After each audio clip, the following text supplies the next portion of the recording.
चंद second, नया राजनीतिक system कैसा हो उसकी कुछ झलक दे रहा हूं, ध्यान दीजिएगा।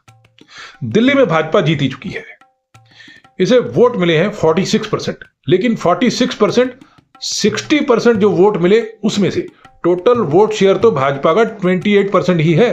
कुल वोट में से 40% लोगों ने तो वोट दिया ही नहीं, और जिन्होंने वोट दिया उनमें से 32% लोगों ने भाजपा को वोट नहीं दिया। मतलब 40 प्लस 32, 72% लोगों ने भाजपा को वोट ही नहीं दिया। तो फिर भाजपा कैसे शासन कर सकती है भाई? कर ले उन 28% लोगों पर शासन जिन्होंने उसे वोट दिया। नहीं, सोच कर देखिएगा।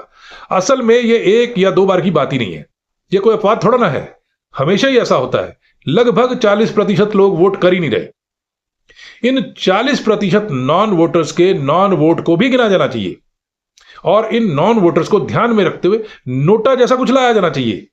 देखिए, 15-20 साल पहले तो नोटा भी नहीं था, यह नई चीज ही तो है। अब अगली नई चीज होनी चाहिए, no vote of non voters.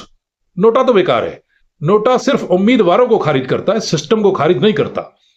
जो लोग पूरे चुनावी सिस्टम को ही खारिज करते हैं उनके लिए क्या भाई? कुछ भी नहीं।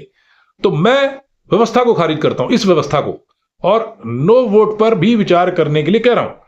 हमेशा होने वाला नो वोट ऐਵੇਂ ही नहीं है, this is something very serious. इस पर ध्यान दिया जाना चाहिए, और ध्यान देने का मतलब यह नहीं कि वोट कंपलसरी कर दिया जाए, जैसा अक्सर मैं सुनता हूं, पढ़ता हूं। नहीं, वो तो व्यक्तिगत स्वतंत्रता का हनन हो जाएगा, वो तो फ्री एक्सप्रेशन का हनन हो जाएगा।